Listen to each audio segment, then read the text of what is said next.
제가 최근에 어떤 문자를 받습니다. 내용을 딱 보니까 길어요. 긴데 좋은 내용이야. 그리고 이 문자를 보내주신 분은 저를 위하는 마음으로 좋은 내용이 담겨져 있는 문자를 보냈어요. 내용은 주로 건강에 관한 내용이었습니다. 그리고 어떻게 하느냐? 이게 건강이 어려운 게 아니에요. 비싼 어떤 영양제를 먹어야만 되고 아주 비용을 많이 내야 되는 어떤 병원에 가야만 되고 그런 게 아니고요. 물만 잘 먹어도 건강하다. 물만 잘 먹어도 우리가 걱정하고 있는 대부분의 질병이 예방이 되고 심지어 장수할 수 있다.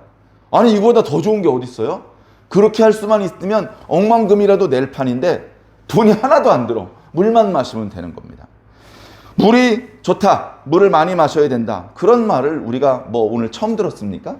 저도 옛날부터 많이 들어서 알고 있었고 나름대로 상당히 미흡하긴 했지만 물을 좀 많이 마시려고 이제 노력을 하고 있습니다. 그런데 내용을 보니까 그 정도로는 안 되는 거예요. 우리가 생각하는 것보다 더 많이 노력을 해야 되는 것이죠. 많이.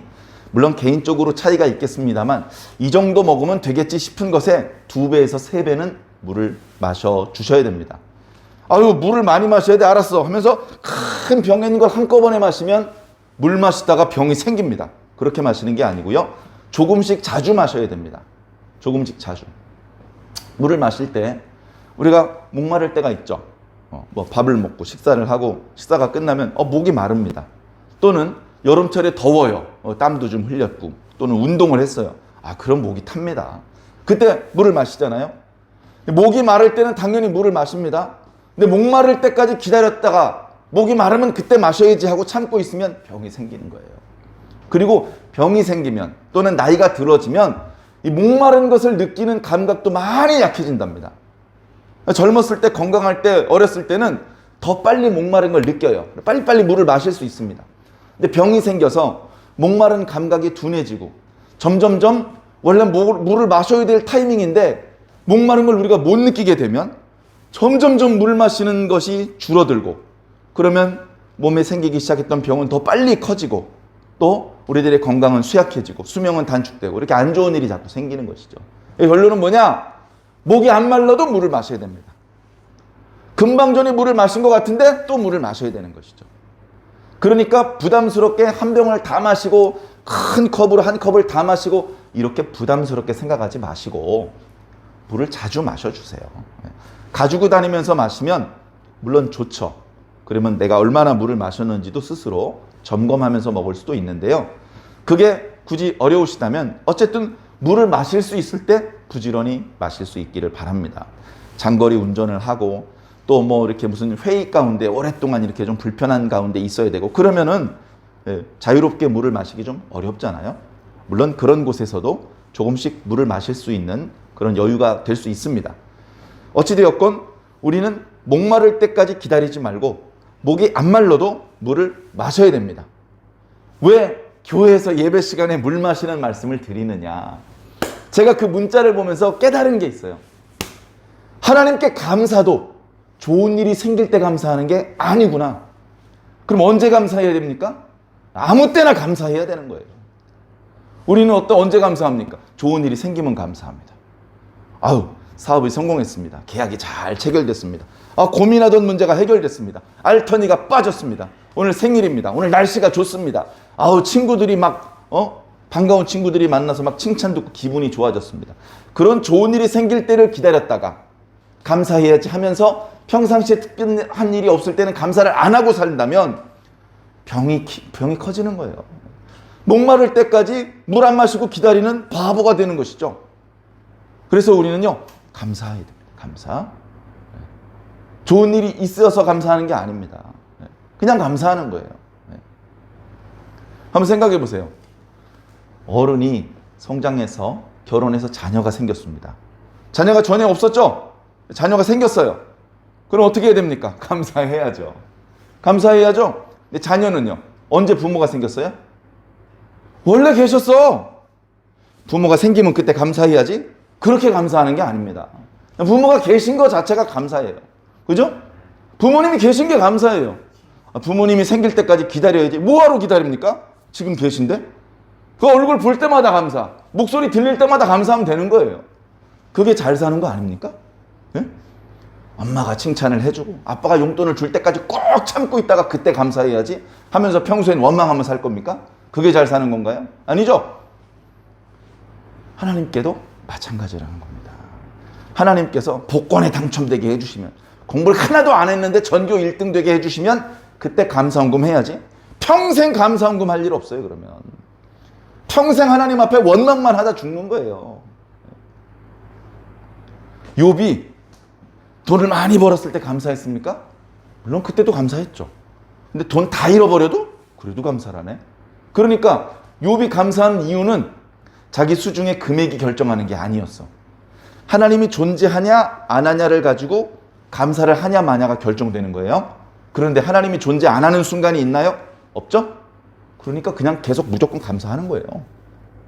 그래서 감사하는 거예요. 뭐 이렇게 막 홍해가 갈라지면 감사하고, 뭐 이렇게 거기에 애국 군병들이 빠져 죽으면 감사하고, 양식이 없으면 원망하고, 이거는 성숙한 신앙인이 아니죠. 뭔가 깨달음이 없는 거예요. 뭔가 깨달음이 없는 겁니다. 우리 주변에 감사할 게 무지무지하게 많아요. 무지무지하게 많은데 우리가 그거를 감사할 일인지 몰라요. 모르는 이유는 미련하기 때문이에요. 미련하다는 이 품이 있는 표현 말고 더 거치게 표현할 수도 있어요. 근데 그래도 강단에서 좀 부드럽게 표현을 해야 되겠죠? 한번 이렇게 한번 설명드려 볼까요? 제가요, 강아지를 길러요. 강아지 아무것도 물도 안 주고 이 더운 여름에 밥을 안 주면 강아지가 어떻게 삽니까? 그죠? 그러니까 밥을 줘요. 강아지는 뭐야? 미물이잖아. 언어가 안 돼. 근데도 누가 밥 주는지 알아요. 밥 주는 사람한테는 절대 짖지 않아요. 밥 주는 사람, 이렇게 보니까 밥 주는 사람이 가까이 오잖아요. 손에 사료를 안 들고 있어도 꼬리가 정신없이 흔듭니다. 왜? 그래도 저분은 나 밥 주는 분이야. 걔도 자기한테 밥 주는 분이 누군지 아는데 우리에게 복 주는 분이 누군지 알아요, 몰라요? 그러니까 미련하다는 품이 있는 표현 가지고는 좀 부족해. 그러나 강단에서 좀 품이 있게 표현해야 돼서 절제하고 있습니다. 누가 자기에게 생명을 주셨고, 누가 자기에게 먹을 것을 주고 계시고, 누가 나를 지금까지 살려주셨는지, 나로 하여금 이렇게 사람 무실하게 하시고 시비를 분별할 수 있게 하시고 천지를 만드신 분이 누군지 깨달으면서 그분의 은혜에 감사하면서 살게 해주신 분이 누군지 그것도 모르고 사는 사람이 더 많아. 더 많아. 개로 말하면 자기한테 누가 밥을 주는지 모르는 개들이 더 많아. 그럼 개판되는 거죠. 하나님이 주인인지를 모르고서 자기가 주인 행세를 하는 그런 일이 있다면 얼마나 미련한 겁니까? 최소한 우리는 그게 미련한 건지를 이제 알아요. 아니까 어떡합니까? 미련하지 않게 살아야죠. 지혜롭게, 바르게 살아야죠. 조금 다르게 한번 말씀드려보겠습니다. 지금 장로님께서 기도하신 대로 이 코로나19 바이러스, 이 문제가 이제 해결되어 가고 있다고 하는데 아직 완전히 해결되지 않았어요. 어저께인가 그저께 확진자가 800명대로 확 올라가서 다들 걱정하지 않았습니까? 물론 백신을 맞고 있기 때문에 백신을 잘 맞고 뭐 개인별로 차이가 있다고는 합니다만 변이 바이러스도 어느 정도 저항을 한다고 합니다. 그러나 예외적으로 돌파 감염이 있어요. 항체가 형성이 됐는데도 감염되는 경우가 아주 가끔 있습니다.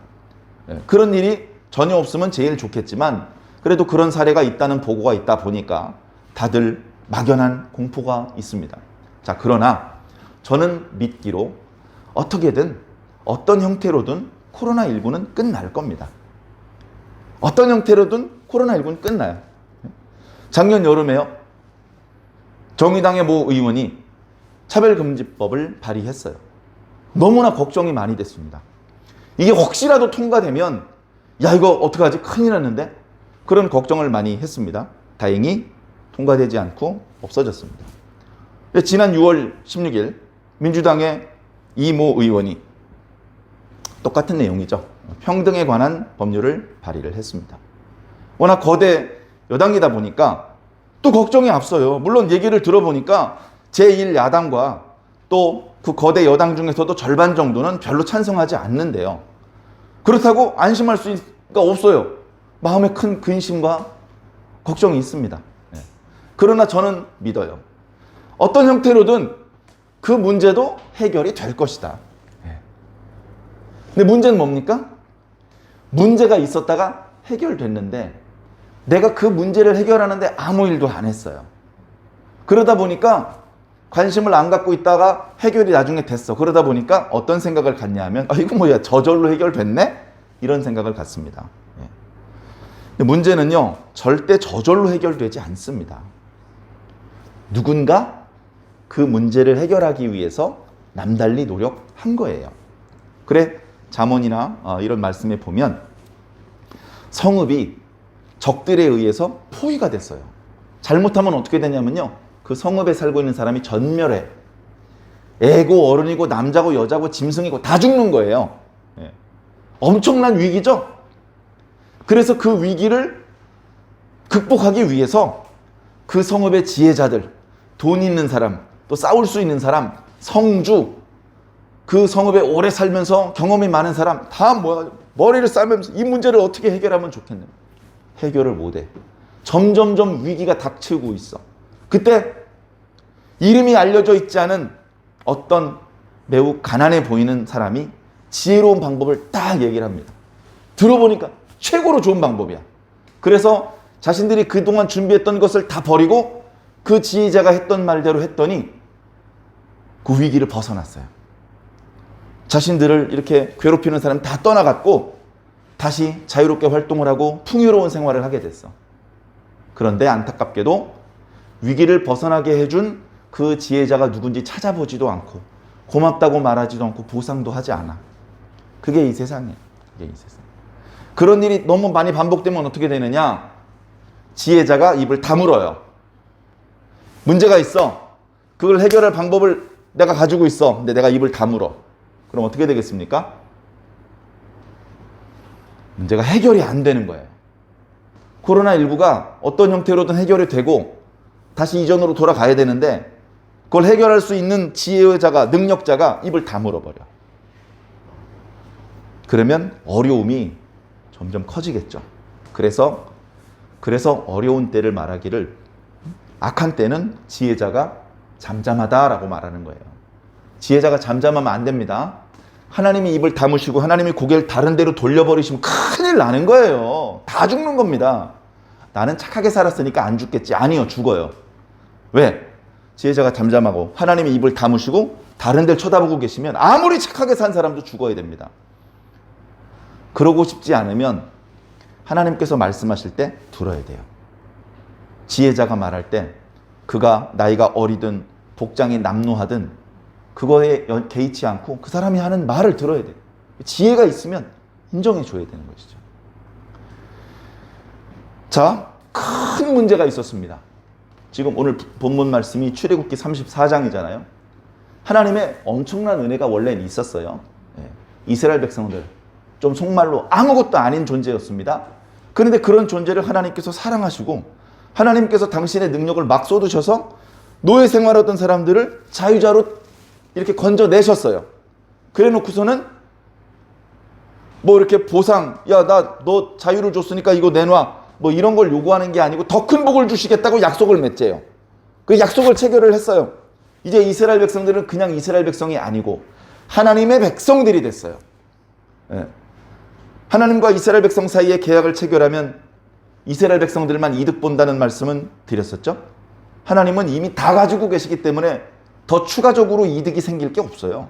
근데 이스라엘은 상상을 초월하는 엄청난 심리적, 영적, 물질적, 육체적 축복을 누리게 되는 것입니다. 그래서 언약을 체결하셨는데 언약을 체결하시면서 하나님의 백성들은 좋아하고 하나님은 떨떠름하게 마지못해서 내키지 않지만 약속을 하고 이게 아니고 거꾸로 하나님께서는 이스라엘과 언약을 맺게 돼서 너무 좋아하시고 백성들은 떨떠름하고 있어요. 이거 뭐 좋은 일이야? 뭐 하는 거야 지금? 이러고서 언약을 맺었단 말이죠. 그런데 하나님께서는 언약을 체결하시고 입을 싹 닦으시는 것이 아니고 이 언약이 지속적으로 지켜지게 하기 위한 후속 조치에 들어가셨으니 그것이 바로 출애굽기 25장부터 31장까지에 기록되고 있는 그냥 그야말로 하나님 말씀의 장마비, 다시 말해서 하나님과 이스라엘 백성들이 더 가까워지게 만들기 위한 성막 건축을 명령을 하신 것이죠. 성막이 존재함으로 해서 하나님께서 저 멀리 우주 바깥에, 대기권 바깥에 계신 것이 아니고 이스라엘 백성들이 사는 마을 한가운데 전입신고에서 들어와 사시는 게 되는 것이고, 어렵사리 시내산 꼭대기에 올라가야만 하나님의 음성을 들을 수 있는 게 아니고 마을에 들어와 살고 계신 하나님하고 속삭이면서 이야기를 할 수 있는 정도로 친밀해질 수 있게 되는 것이죠. 그래서 성막이 너무나 중요한 겁니다. 그래서 성막을 만들 수 있는 규례를 모세를 통해서 주신 거예요. 놀라운 축복과 사랑이죠. 근데 문제는 뭡니까? 32장에 보니까 그런 하나님의 만극하신 은혜를 헤아리지 못하는 어리석고 미련한 백성들이 금송아지를 만들었어요. 금송아지를 만들었어요. 뭐 이런 거죠. 물에 빠진 사람 건져줬더니 주먹질 하는 거예요. 너 왜 나 건져줬어? 하고 주먹질 하는 거예요. 저 같으면 죽였을 겁니다. 살려줬더니 주먹질을 하네? 저 같았으면 그거 살려두겠습니까? 도저히 용서받을 수 없는 죄를 지었어요. 너무 큰 죄를 지었어요. 너무 큰 죄를. 그런 죄를 지은 이스라엘이 다시 하나님과 관계가 회복됐어요. 문제가 있었는데 문제가 해결됐어요. 저절로 해결됐을까요? 내가 그걸 해결하는데 보탬이 안 돼서 그렇지 절대 저절로 해결된 게 아닙니다. 어떻게 해결됐느냐? 모세가 기도를 했어요. 모세가 기도를 했다고요. 기도가 뭐야? 아무것도 아니잖아, 어떻게 보면. 근데 그 기도에 역사가 바뀌어버렸어요. 자, 그 말씀을 먼저 잠깐 드리겠습니다. 자, 모세가 기도를 했어요. 32장부터 33, 오늘 말씀 바로 앞부분까지 보니까 모세가 뭐 여러 번 기도했는데 세 가지를 기도했어요. 첫 번째, 주여, 이스라엘 백성들이 죄를 어마어마하게 지었습니다. 인정합니다. 주여, 우리를 불쌍히 여기시고 용서하여 주시옵소서. 두 번째, 하나님 노하신 건 알겠는데요, 여기 이스라엘 백성은 제 백성이 아니고 하나님 백성입니다. 하나님께서 화가 나시니까 뭐라 그러죠? 모세야, 네가 애굽에서 이끌어낸 네 백성이 지금 범죄했단다, 이렇게 말씀하시는 거예요. 내 백성 아니고 하나님 백성인데. 하나님, 제 백성이 아니고 주의 백성입니다. 주의 백성이라는 것을 좀 인정해 주시옵소서. 뭘 해달라는 게 아니에요. 500만 원은 안 돼, 1000만 원 달라니까요, 이렇게 흥정하는 게 아니에요. 인정해 달라는 거예요. 인정. 저 사람들을요, 주님의 백성으로 인정해 주십시오. 이거를 얻어내기 위해서 목숨을 건 거예요. 싫으시면 제 이름 생명책에 지워주세요. 이러고 기도한 겁니다. 자, 세 번째, 이 이스라엘 백성들을 주의 기업으로 삼아 주시옵소서. 기업 하면 우린 뭐 이렇게 그 비즈니스 하고 막 공장 돌리고 뭐 이렇게 금융회사 뭐 이런 거 생각을 합니다. 근데 기업이라는 것은 그런 의미가 아니고요. 예를 들면 우리 가문이 대대로 경작해온 뭐 포도원 이런 거예요. 그럼 그 포도원은 뭐냐? 우리 가족들이 대대로 먹고 살 수 있는 공급원인 것이죠. 예. 하나님의 백성을 하나님의 기업으로 삼아달라는 거예요. 예. 그 기도했어요, 기도. 그냥 장난으로 기도한 건 아니겠죠. 예. 바울이요, 하나님께 3번 기도했대요. 뭐 이렇게 뭐 가시가 옆구리를 찌르는데 견딜 수가 없어. 그 가시가 정확히 뭔지 모르는데 이거를 제거해 달라고 하나님께 3번 기도했대요. 그 사도 바울이 3번 기도한 거면 3일 기도한 겁니까? 뭐 어떻게 기도한 겁니까? 우리하고 기도의 내공이 다른 분이기 때문에 그런 사도가 한 번을 기도한 건 우리가 기도한 것보다 더 간절하게, 더 처절하게 하나님 앞에 기도한 것이겠죠. 그렇게 3번이나 기도했어요. 바울 사도의 경우는 그 육체의 가시를 제거해 주지 않으셨어요. 제거해 주지 않으시면서 그걸 제거해 주지 않으시는 이유를 가르쳐 주셨어요. 그 이유를 깨닫고 여전히 그 가시가 자기를 찌르고 있는데도 불구하고 사도 바울은 오히려 감사했어요. 하나님, 이거 안 뽑아주셔서 감사합니다. 이렇게 된 거죠. 뭐든지 깨달아야 돼. 미련하면요, 좋은 일이 생기질 않아. 하나님께 칭찬받고 복받을 일이 안 생겨요. 미련한 상태죠, 누구나. 그러나 기도라는 과정을 통해서 하나님의 뜻을 깨닫고 더 이상 미련하지 않은 상태가 돼야 돼요. 예? 하나님이 지혜로우신 분이기 때문에 우리를 가리켜 지혜롭다 이렇게 표현하기는 좀 죄송한데 어쨌든 최소한 미련하지는 않은 상태가 돼야 된다는 것이죠. 자, 모세가 기도했는데요. 하나님께서 하나님 멱살을 잡고 하나님 얼굴을 주먹으로 때린 거나 마찬가지인 이스라엘 백성들에 대해서는 실망하셨지만 모세는 존중해 주셨어요. 모세의 기도는 무시하지 않으시고 다 들어주셨어요. 그래서 모세가 당신의 백성들을 용서해 달라고 기도했을 때 알았다, 용서해 주겠다, 들어주셨어요. 원래는 어떻게 할 계획이냐? 저놈들을 싹 다 죽여야 되겠어.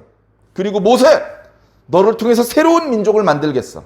내가 예전에 아브라함과 이삭과 야곱에게 주었던 언약은 지켜야 되거든. 그런데 이놈들은 불합격이야. 싹 다 죽이고 모세, 너를 통해서 새로운 민족을 만들어서 그들을 통해서 아브라함과 맺었던 언약을 지켜주겠어. 그러시면 안 됩니다. 그러시면 안 됩니다. 그러지 말고 용서해 주시옵소서. 그래서 하나님께서 알았어, 안 죽일게. 한 명도 안 죽일게. 물론 한 명도 안 죽인 건 아닙니다. 주동자들을 벌하셨죠. 그러나 하나님께서 전원을 다 죽이고 그동안 애굽에 살고 있던 야곱의 12지파 그거 싹 다 지우고 모세를 통해서 새로 시작하시려는 계획은 모세의 기도를 받아들여 주셔서 그렇게 하지 않기로 하셨어요. 그러나 이 첫 번째 기도가 하나님께 수용되었다고 해서 하나님의 분노가 다 사라진 건 아닙니다. 하나님께서 이렇게 말씀하셨습니다. 그래, 알았다. 너의 기도를 듣고 이스라엘 백성들을 용서하고 그들을 당장 죽이지는 않겠다. 그리고 그들의 조상 아브라함과 이삭과 야곱과 맺었던 언약도 지켜주겠다. 내가 전부터 가나안 땅을 너희 민족에게 주려고 준비시켜 놨다. 거기 들어가서 살아라.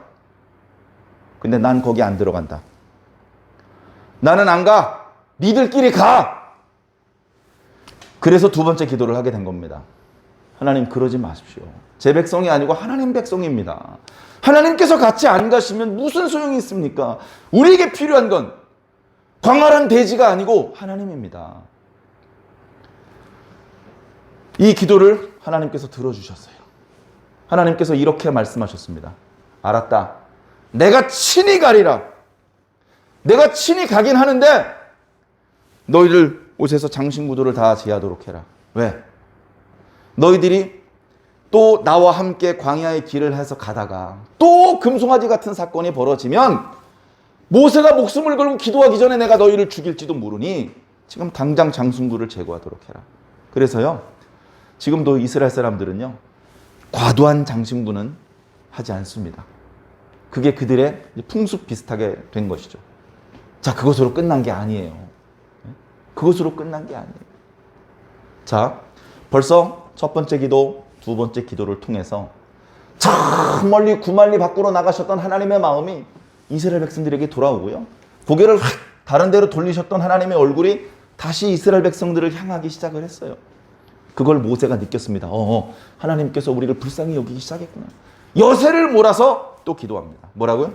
하나님, 주의 기업을 삼아 주시옵소서. 이 기도도 들어주셨어요.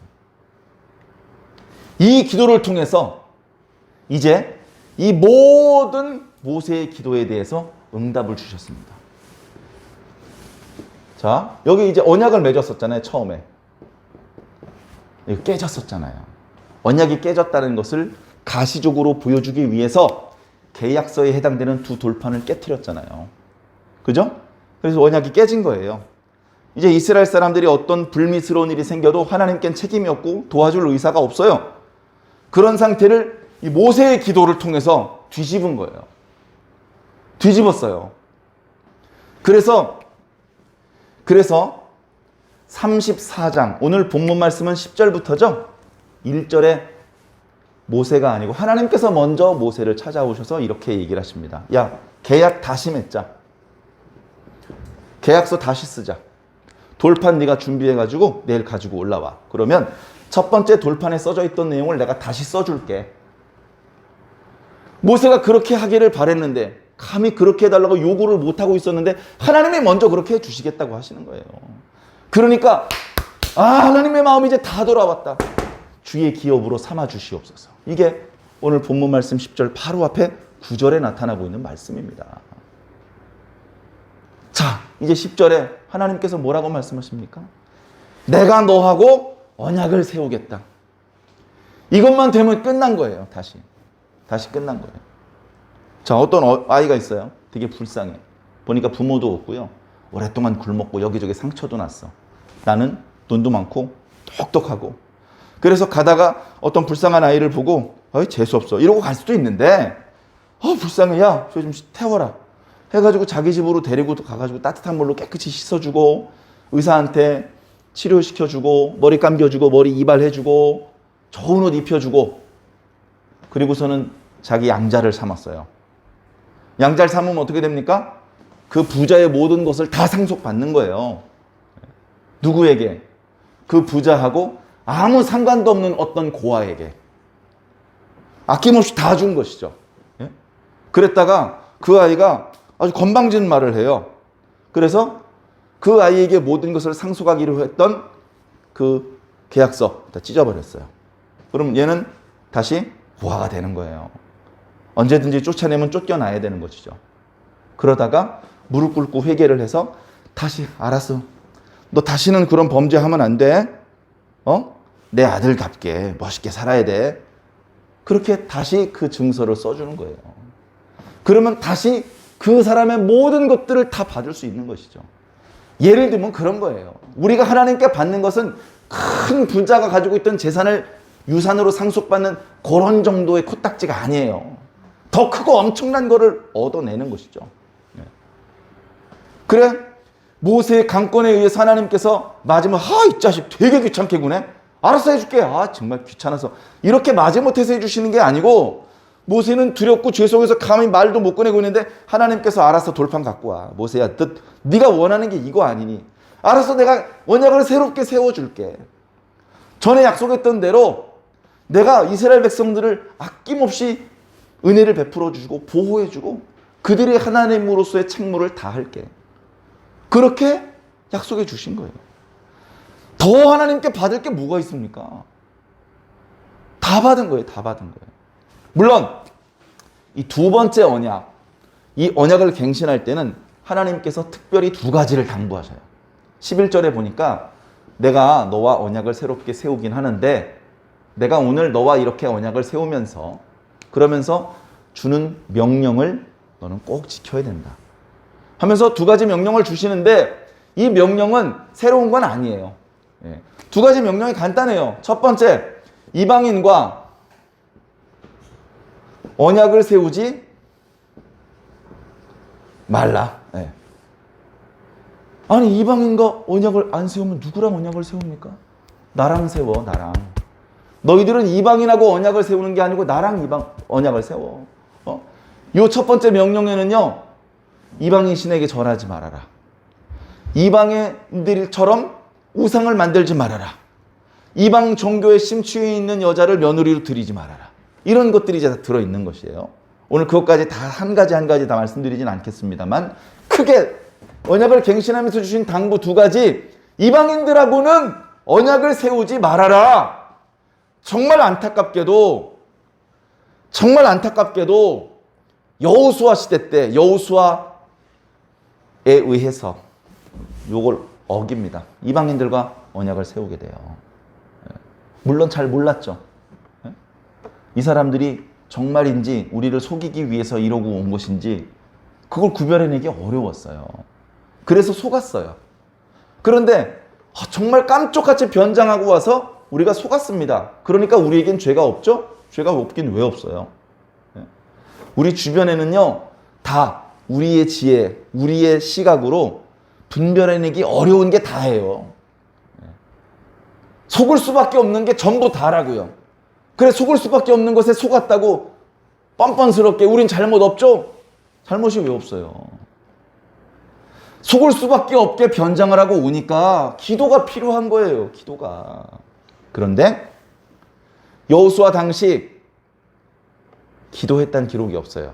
그 이방인들과 동맹을 맺을 때 기도해보고 하나님께 여쭈어보고 좀 자세히 알아보고 이방인들과 언약을 세우지 말라고 하셨는데 이 사람들이 정말 저 원방에서 온 사람들인지 아니면 우리가 잠시 후에 때려 죽여야 되는데 그렇게 재앙을 당하기 싫어서 우리를 속이고 온 사람들인지 하나님께 기도하고 여쭤봤으면 그런 실수를 저지르지 않았을 텐데 기도를 하지 않고 판단을 한 관계로 이거를 어기게 됩니다. 참 안타깝죠. 조금 이따 그 말씀 좀 더 자세히 말씀드리고 두 번째 이제 절기를 지키라는 겁니다. 절기란 지키라는 얘기가 여기 처음 나온 게 아니에요. 이미 앞부분에 여러 차례 나왔습니다. 우상을 섬기지 말씀할 앞부분에 여러 번 나왔잖아요.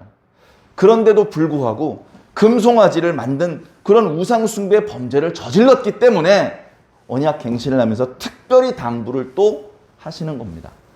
네? 하나님 이런 말씀하실 수 있죠? 우리가 할 말이 없잖아요. 우리가 잘못했는데 우리가 하나님 앞에 언약을 다시 갱신합시다라고 말할 권리가 없어요. 네? 그런데 하나님께서 다 용서해 줄 테니까 다시 언약 맺자. 알았다. 원래 너희 주려고 했어. 너희 줄게 그냥. 근데 요거는 좀 지켜줘 라고 하나님께서 말씀하시는 겁니다. 네? 오늘 말씀의 제목을 이렇게 붙여봤습니다. 누구와 언약을 세울 것인가? 누구와 언약을 세워야 된다고 말씀하고 있죠? 하나님. 그러면 오늘 우리들은 하나님과 언약을 세우고 있습니까? 하나님 이외에 다른 존재하고는 언약을 세우지 않고 오직 하나님하고만 언약을 잘 세우고 있습니까? 그건 좀 생각을 해봐야죠. 생각을 잘 해보시기 바랍니다. 그래서 말씀을 다 알면서도 말씀을 어겨서 하나님께 책망을 듣지 않으시기 바랍니다. 우리 눈에는요 하나님이 잘 안 보여요. 잘 안 보이는 게 아니라 전혀 안 보입니다. 하나님이 전혀 안 보여요. 누가 보입니까? 이방인들이 보여요. 이방인들은요 봐요. 이스라엘 사람들한테 없는 게 있어요. 이방인들은요 벌써 화장이 화려해요. 이스라엘 사람들도 애굽 사람 화장하는 거 보고 따라했다가 금송아지 사건 때문에 이제 화장 안 합니다. 뭐 현대 이스라엘 사람은 하겠지만 이때 당시 안 했다고요. 이방인들은요 걸어 다닐 때 소매 끝에 방울에서 딸랑딸랑 소리가 나요. 무슨 소리야? 보면 화려하게 화장한 여자가 아주 야하게 옷을 입고 있어요. 그러니까 하나님은 안 보이고 이방인이 보이는 거예요. 그리고서 이제 보니까 이방인들이 그 지역에 먼저 살고 있었기 때문에 그 지역의 지형이라든가 어떤 농사, 어떤 사업을 해야 잘 되는지도 잘 알고 그들과 뒤섞여 살면서 굶어 죽지 않고 맨날 손해만 보지 않고 그래도 뭔가 좀 기반을 다지기 위해서는 그들과 손을 잡아야 될 필요가 있어. 그래야 뭔가 좀 이득을 볼 수 있으니까. 그런 생각에 이방인들과 동맹을 맺고 언약을 세우기 시작하는 겁니다. 언약을 맺어요. 언약을 맺다 보니까 우리 언약도 맺은 사이인데 술 한잔 합시다. 우리 언약도 맺은 사이인데 식사 한번 합시다. 식사를 해서 고기를 먹는데 우상에게 바쳐졌던 제물이에요. 그걸 먹는 거예요. 우리 이제 사업하면서 서로 큰 돈을 벌었는데 이 사업이 더 잘 번창되게 하기 위해서 우리 아세라 신에게 기도하러 갑시다. 안 갈 수가 없어요. 안 갈 수가 없어. 거길 안 가면 계약을 깨잔 말이 되거든. 그러니까 하나님을 믿는 사람으로서 편안하진 않은데 결국 가요. 결국 가서 거기서 따라주는 술 또 마시고 거기서 주는 고기 먹고 심지어 절까지 합니다. 그쯤 되면 뭐 한 거예요? 또 금송아지 만든 거예요. 그 순간 싹 다 죽이셔도 할 말이 없는 죄를 또 지은 겁니다. 그러니까 뭐 해야 돼? 애초에 이방인들과 언약을 세우면 안 돼요. 그러면 어떻게 먹고 삽니까? 좀 손해보더라도 할 수 없어요. 그건 손해가 아니야. 손해가 아닙니다. 이 마귀는요, 잔인해요. 자, 무당을 찾아가서요, 무당한테 점을 치고 무당이 시키는 대로 하면요, 부자가 될 수 있어요. 이 세상에선 그게 가능해요. 무당한테 가면 부자가 될 수 있어. 그럼 무당이 돈을 준 거잖아. 그럼 무당이 다른 걸 달라고 하잖아, 다른 걸. 복채 주면 끝나는 게 아니에요. 마귀에게 복을 받으면요, 마귀가 다른 걸로 가져가는데 뭘로 가져가냐면 생명으로 가져가요. 아줌마, 내가 돈 많이 줬잖아. 그러니까 아들 생명은 내가 가져갈게. 이렇게 가져간다고요. 그러면 작은 거 주고 큰 거 가져가는 거예요. 그런 이방인과의 언약은 안 세울수록 유익이에요. 그런데 거기까지 내다보질 못해요. 우리 미련해. 아무리 공부를 많이 했어도 10년 앞은 어떻게 내다볼지 몰라도 500년 앞을 못 내다봐요. 500년 앞을. 이스라엘 사람 중에 이렇게 똘망똘망하고 예쁘고 그런 아이가 없어요. 그래서 그 아이를 며느리로 데리고 들여. 근데 그 결과가 500년 후에 어떻게 나타날지 지금 몰라. 왜? 미련하니까. 왜? 페니키아에서 이세벨을 며느리로 들였어요. 오므리가. 아합이랑 결혼을 시켰어요. 그래서 거기서 자식이 나오고 손주가 나와가지고 그 손주는 유다에서 왕까지 해먹습니다. 사람들이 이 우상숭배의 이 문화를 들여온 자신을 이렇게 밀어내려고 하니까 돌아다니면서 다윗의 씨를 가지고 있는 사람을 다 죽이네요. 다윗의 씨를 가지고 있는 사람을 다 죽여요. 이러다 씨가 많을 것 같아서 제사장 한 명이 목숨을 걸고 7살짜리 아이를 성소로 데리고 들어갑니다. 그래서 다윗의 등불이 꺼지지 않은 사건이 있었어요. 똘망똘망하고 아주 지혜롭고 총명한 어이를 며느리로 들였을 뿐인데 그것이 미래에 어떤 결과가 올지 모른다니까요. 잘 모르면 어떻게? 우리가 미련해요. 미련할 수 있죠. 기도해서 미련하지 않은 상태가 돼야 돼요. 오므리가 이 여자를 우리 가문의 며느리로 드려도 되겠습니까? 하나님께 기도를 만약에 했다면 하나님께서 뭐라 그러셨을까요? 안 된다고 하셨겠죠. 사람들이 참 못됐어요. 여러분들도 그런 실수 저지르면 안 됩니다. 내가요, 혈기방정한 남자 청년이야. 어떤 여자 청년이 참 이뻐, 사랑스러워. 그래가지고 이 아이하고 결혼을 해도 되는지 여쭤봤더니 하나님이 NO 하셨어요. 그러니까 어떻게 하냐면 부처님한테 가요. 부처님한테 가서 이 여자 이거 결혼해도 됩니까? NO 하셔. 다시 다른 신한테 가는 거야. 예스라고 대답해주는 신이 나올 때까지 계속 다른 신들을 찾아다니는 거야. 이게 뭐 하는 짓입니까? 답을 자기가 정해놨어. 신의 대답 따윈 필요 없어. 내가 듣고 싶은 대답을 해주는 신을 찾아가. 누가 신입니까? 우리가 하나님 앞에 기도할 때 내가 답을 정해놓고 내가 듣고 싶은 답을 해야만 합니다. 허튼 소리 하면 나 확 신을 바꿔버려 그냥. 요즘엔 성도들이 목사한테 그런 걸 요구해요. 우리가 듣고 싶은 설교를 해달라고. 우리가 듣고 싶은 설교를 하지 않고 자꾸 책망하고 자꾸 하나님의 뜻대로 살 것을 강요하면 교회 바꾸겠다고 협박을 합니다. 이쯤 되면 이제 지혜로운 자가 잠잠하고 하나님의 진노가 쏟아질 날이 멀지 않은 것이죠. 깨어 있으시기를 바랍니다. 깨어 있어야 됩니다. 세상이 다 어두워가도 자기 심령 속의 불빛을 꺼트리지 않아야 돼요. 세상이 다 썩어가도 소금 덩어리처럼 썩지 않고 버텨내야 됩니다. 어차피 세상 모든 사람이 다 회개하고 하나님 나라에 들어갈 수 없습니다. 지금 내가 하나님을 아버지라고 부를 수 있는 게 기적이고 지금 내가 오늘 여기 예배실에 와서 예배를 드리는 게 감사한 거예요. 금덩어리를 받으면 감사할 텐데 아이 금덩어리를 안 주시네 이러고 감사 안 하고 사는 게 아니고 지금 내가 여기 있는 것 자체가 엄청나게 감사할 일이라니까요. 자, 그렇게 우리는 하나님하고 언약을 세워야 됩니다. 하나님하고만 상대를 하며 살아야 됩니다. 이렇게 말씀드리면 어떤 분이 그거 너무 답답한 거 아닙니까? 하나님하고만 살다니 어떻게 그렇게 삽니까? 근데요, 하나님은 그렇게 우리를 질식시키시는 분이 아니에요. 네? 남자가 여자를 사랑하는데 약간 좀 건강하지 못하게 사랑해요. 다른 남자하고 이야기하면 막 화를 내요. 네. 근데 하나님은 그런 분이 아니야. 물론 우리가 이방인들과 언약을 맺고 이방신들에게 절하고 그러면 하나님께서 질투하시는 하나님이기 때문에 진노하시죠. 그러나 그런 거 말고 자 생각해 보세요. 일주일 내내 1초도 딴 생각하지 말고 나만 생각해야 돼. 나의 말씀만을 묵상해야 되고 나에게 예배를 드려야 돼. 라고 하지 않으셨어요. 7분의 6은 너희들 마음대로 써라. 7분의 6은. 농사를 지었어요. 소출을 얻었습니다. 10분의 9는 너 가져. 10분의 9는 너 마음대로 써. 이렇게 말씀하시는 분이 우리를 질식시키는 분입니까? 예? 옛날에 조선시대 때 그런 일이 있었대요. 예?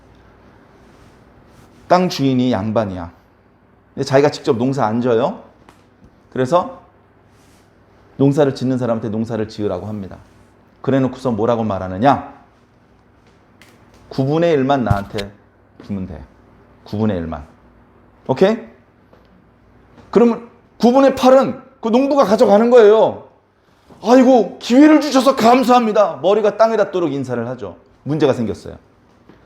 9분의 1만 줘라고 말하는 양반이 9명이 생겼어요. 농사를 지어서 그 9명의 그 양반들한테 9분의 1씩 9분의 1씩 주고 자기는 한 톨도 못 가져가요. 그러니까 어떻게 됩니까? 호미를 집어 던지고 나 농사 안 지어. 이렇게 되는 거예요. 농사 지어봤자 9분의 1을 받아가는 양반이 9명이라 자기는 못 가져가는 거예요. 제도가 완전히 잘못되었고 양반들이 부패했기 때문에 그런 일들이 생기기까지 했었죠. 하나님은 그렇게 안 하신단 말이에요. 하나님은요, 우리에게 주기를 원하셔요. 우리에게 주는 게 목적이야. 여러분, 소고기 좋아하세요? 소고기? 우리가 소고기 좋아하니까 하나님도 좋아하실 것 같죠? 하나님 소고기 드리면 받아 드시나요? 하나님은 소고기 필요 없어요. 하나님 쌀도 필요 없어요. 돈도 필요 없어요. 근데 왜 헌금을 합니까? 여러분 헌금 내는 거요? 여러분 위해서 쓰는 거예요. 헌금 안 내시면요, 한번 불 꺼놓고 에어컨 꺼놓고 예배 드려볼까요? 그럼 힘들잖아요. 여러분들을 위해서 헌금을 쓰고 있어요, 지금. 다 여러분들을 위해서 쓰는 겁니다.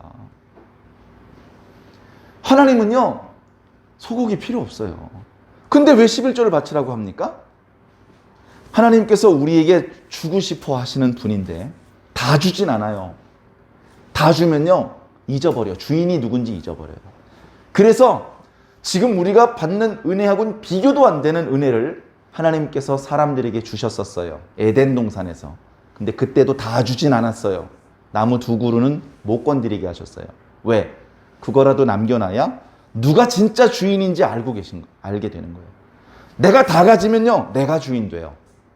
그죠? 근데 내가 99%를 가졌어. 근데 하나님은 100%를 가졌어. 그런 차이가 있어야 하나님 앞에 머리를 숙이는 거예요.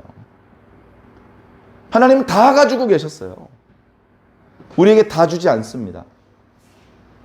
우리에게 11조를 요구하시고 우리에게 안식일을 지킬 것을 말씀하시는 이유는 하나님께서 뭔가 부족해서 그걸 채우고 싶으셔서가 아니고 우리의 마음을 원하셔서 그래요. 하나님께서 우리에게 원하는 건 돈이 아닙니다. 마음입니다. 마음을 원하셔요. 돈은 10분의 1만 바쳐도 되지만 마음은 100%를 바쳐야 됩니다. 마음은 100%를 바쳐야 돼요. 남자가 결혼했어요. 조금 미련하고 조금 힘이 약해도 괜찮아요. 다른 남자 쳐다보면 안 되는 거죠. 다른 여자 쳐다보면 안 되는 거예요. 100% 나만 사랑할 걸 요구할 수 있는 거예요. 하나님께서 우리에게 요구하시는 게 그겁니다. 우리는 정말 100% 하나님만을 사랑하느냐? 우리의 마음은, 우리의 생각은, 우리의 영혼은 100% 하나님께 드리고 있는가? 거기에 부끄러움이 없다면 제가요, 헌금은 많이 못 드리지만 제 영혼은 온전히 100% 하나님 겁니다. 1초도 쉬지 않고 하나님께 다 바치며 살고 있습니다. 그렇게 말할 수 있으면 그게 복될 줄로 믿습니다. 그런데 헌금도 제대로 못하고 있으면서 시간도 제대로 못 드리고 있고 물질도 제대로 못 드리는데 마음도 제대로 못 드리고 있으면 이제 그 사람은 신앙인이 맞나? 이렇게 의심을 해봐야 되는 것이죠. 이 사람에게 하나님의 모든 것을 상속해 주는 게 맞나? 이렇게 따져볼 필요가 느껴지게 되는 것이죠. 그러면 힘들어지는 겁니다.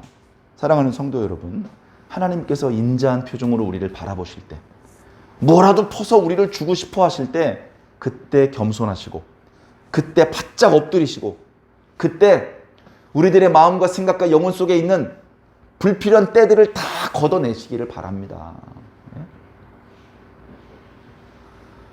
맥추감사절입니다. 어느 나라나 보리가 먼저 수확이 돼요. 그래서 그 해에 수확되는 것 중에서 제일 빨리 수확하게 되는 보리를 추수했을 때, 그때 하나님 앞에 감사하는 절기가 맥추절이었습니다. 그리고 현대 그리스도인들은 교회 다니는 사람 중에 몇 퍼센트나 보리 농사를 짓겠습니까? 보리를 농사 짓지 않죠. 그러나 구약적인 이런 전통들을 오늘날에 계승을 해서 어떻게 이름을 붙여서라도 하나님께 감사하고 싶은 마음에 7월 첫째 주일을 맥주 감사주일로 하나님 앞에 드립니다. 우리는 농사를 짓지도 않았고 무슨 수확이 풍족하게 이렇게 추수가 되지 않았지만 그럼에도 불구하고 하나님 앞에 감사해야 됩니다. 특별히 사업에 잘 된 것도 없고 건강에 큰 변화가 있는 것도 아님에도 불구하고 감사하시기를 바랍니다. 하나님 앞에 별로 감사할 게 없는데 하도 감사하라 그러니까 감사해야지 뭐. 그렇게 마지막에 감사하지 마시고요. 기도하면서 우리들의 미련한 상태가 미련하지 않은 상태로 업그레이드 되고 정말 감사할 수밖에 없는 이유가 막 자꾸 깨달아져서 마지막 퇴세가 아니라 진심으로 하나님 앞에 감사할 수 있는 저와 여러분이 될 수 있다면 우리는 이 땅에 있는 동안에도 복을 받고 이 다음 세상에서도 복을 받는 참된 주의 백성이 되실 줄로 믿습니다. 꼭 그렇게 복을 받게 되시기를 주님 이름으로 간절히 축원드립니다.